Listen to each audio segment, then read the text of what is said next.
அனைவருக்கும் வணக்கம். இன்று 79வது சுதந்திர தின விழா எங்கள் பள்ளியில் மிக சிறப்பாக கொண்டாடப்பட்டது. அதில் 4ஆம் வகுப்பு படிக்கும் மாணவர்களின் பேச்சுத் திறமையை இந்த வீடியோவில் காணலாம் வாருங்கள். வணக்கம். என் பெயர் சர்வேஸ்வரன். நான் இப்போது பசுமையும் பாரம்பரியமும் பற்றி பேசப் போகிறேன். பசுமை என்பது வெறும் நிறம் அல்ல, அது நம் உணர்வின் உயிர் மூச்சு, சுத்தமான காற்று, தெளிவான நீர், ஆரோக்கியமான உணவு என அனைத்திலும் பாரம்பரியம். பசுமையின் தாக்கம் ஆழமாக பதிந்துள்ளது. பாரம்பரியம் என்பது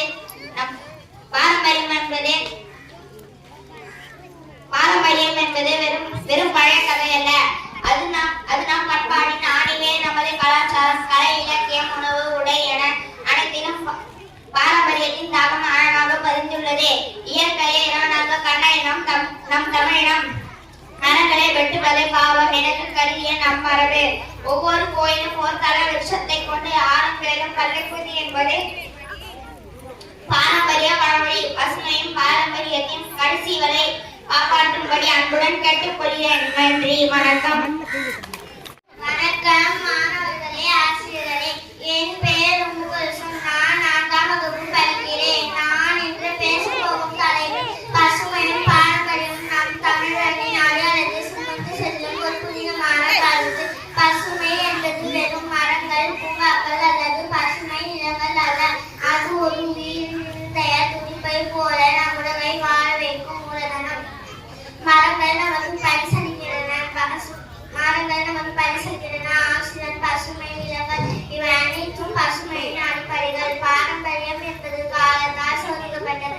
நம்ம வாழ்க்கை முறைகளில் அது நம் கலை, மரபு, உணவு, ஆடைகள், கட்டிடங்கள் என அனைத்தையும் உள்ளடக்கிறது. நம் பாரம்பரியம் வாழ்க்கை முறைகளில் நம் பசுமை மிக முக்கிய இடம் பெற்றுள்ளது. நம் பாரம்பரியம் மண்பீட்கள் நம் பசுமையை எடுத்து காட்டுகின்றன. இயற்கை உணவு பழக்கங்கள், பொருட்கள், பசுமை வழிபாடு போன்றவை பசுமைக்கும் பாரம்பரியத்திற்கும் உள்ள ஒற்றுமையை கூறுகின்றன. நாம் செய்ய வேண்டியது மரம் நடும் பழக்கத்தை ஏற்படுத்தல். பாரம்பரிய விழாக்களில் பங்கேற்பது. பிளாஸ்டிக் தவிர்த்து இயற்கை பொருட்கள் பயன்படுத்த வேண்டும். பசுமை நம் உயிர், பாரம்பரியம் நம் அடையாளம். இரண்டும் ஒன்றாகவே நம்மை சிறப்புப்படுத்துகின்றன என்று சொல்லி என் உரையை நிறைவு செய்கிறேன். நன்றி, வணக்கம். அனைவருக்கும் வணக்கம். எனது பெயர் ஆர் தருண். நான் 4ஆம் வகுப்பு படிக்கிறேன். நான் இப்பொழுது திருக்குறள் ஒப்பித்தலை கூற வந்துள்ளேன். அகர முதல எழுத்தெல்லாம் ஆதிபகவன் திருவள்ளுவருக்கு கற்பை கற்ற பெண் காப்பதற்க நன்றி மறந்து நன்றி நன்றல்லது அன்றே நீ உணவாக எனது குரல் கணிப்ப கைவகற்று செலுத்து செல்லம் செல்லம் அச்சலும் செலுத்துள்ளம் தலை நான் சதையில் துப்பாய் தூமழை தானும் தவழும் தங்காவிலும் நன்மழதேன் நேரன்றாமை அதோடு எழு நேரக்கும் மனன்றாமைதொழுக்கு அருள் செல்லம் செலுத்து செல்லம் பொருள் செல்லும் இவ்வுலகம் இல்லாகி அங்கு இழ்வாழ்வான் என்பான் புடைய மூந்திருந்து நின்று தன்னை நோக்க கொழில் மனத்த மூந்திருந்து நோக்க கொழில் மருந்து திணை துணை நன்றி சேனம் பணத்தினை கொள்ளவர் பயந்தேறிவார்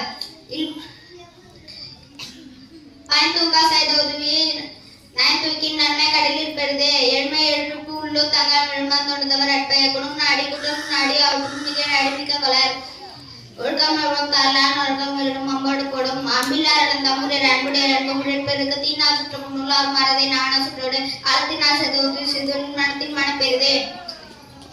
எப்பொருள் யார் வைகேபினும் அருள் மெய்ப்பொருள் காண்பதே அறிவு அருளியார் எல்லாம் முடியார் எழுப்பின்றார் என்னுடைய ரேணுமில்ல மனசையும் நான் மானு சேர்ந்தால் நட்பது நட்பன்றே நஞ்சத்து அழகாக நட்பது என் நன்றி கொண்டாருக்கும் மீண்டும் இல்லை சென்று மகருக்கு அவர் தாங்கள் போல தம்மை உடற்பத்து தலை அகவரனும் நக்கக்க கவக்க சோகாப்பு சொல்லிடுபட்டு என்னென்ப ஏனை எழுத்தன்ப இவ்விரண்டு கண்ணன்ப வாழும் இருக்கு. வசை வழிய வாழ்வாரே வாழ்வார் இசை வழிய வாழ்வாரே வாழாதவர் பொய்யாமை ஆற்றின் நரம்பிற செய்யாமை நன்றே.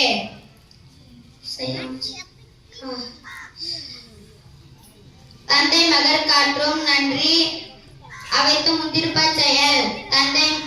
மகன் தந்தை காற்றும் ஒரு விதி உதவி இவன் தந்தை என்னொன்றான் கொள்ளிடுஞ்சொல் எல்லா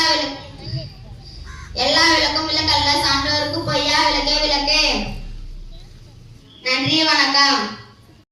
Hello everyone, I am Nishant. I am here to talk about our country. India is our country. We speak different languages. We eat different kinds of foods. We celebrate different kinds of festivals. We celebrate Independence Day and the Republic Day also. India is our home. We should be proud of it. We should respect our country and take care of it. We should keep our country clean and beautiful. Thank you. வணக்கம், என் பெயர் ரித்திஷ். பசுமையும் பாரம்பரியமும் பற்றி பேச வந்துள்ளேன். நான் ஒரு மரம், அழகான மரம். நிலத்தில் நன்மை செய்கிறேன், மனிதனுக்கு நிழல் தருகிறேன். பறவைகள் என்னை வாழ்விடமாக கொள்கின்றன. காற்றை சுத்தமாக்குகிறேன், சுவாசிக்க ஆக்சிஜன் தருகிறேன். பசுமையாக பரப்புகிறேன், பூமியை குளிர்ச்சியாக வைக்கிறேன். பழங்கள் மற்றும் காய்கனிகளை தருகிறேன். மரத்தை வெட்டாதீர்கள், என்னை வளர்த்த வாழ்க்கை வளமாகும். மரங்களை நடுங்க, இது நம் கடமை. நான் பேச மாட்டேன், நாங்கள் பழங்கள் தருவேன். நான் இல்லை, நான் உயிர்கள் இல்லை. மரங்களை வளர்க்கும், இயற்கையை காக்கும். நன்றி, வணக்கம். Very good. Thank you, students.